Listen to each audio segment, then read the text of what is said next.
Bizi sokakta koyman ikiniz de. Sabır anamızla, kardeşimizle ve sizin.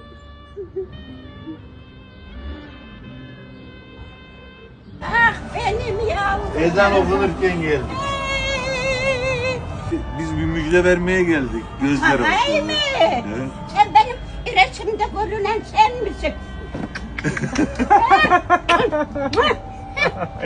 Gelinlerim. Ağlayım ben burada. Hep seni orada gördüm.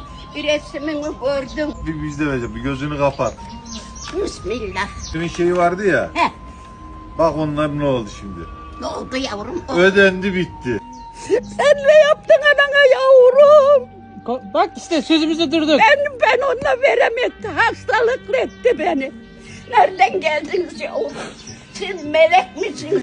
Gökten koç mu indiniz ya? Sen ne bittin yavrum? Sen beni kurtardın onlardan. Sen o kötülerden beni kurtardın yavrum. Hiç başım bozulmazsın yavrum. Ağlamak yok. Bak, Seni kazalardan, belalardan korusun yavrum. O senden kardeşinin anasını babasını boğdu anası. O seni çok seviyor, senden telefonda konuştu. Tamam. Tamam ağlamak yok, tamam mı? Yavrum, insan babasın, oğlum hep kaç.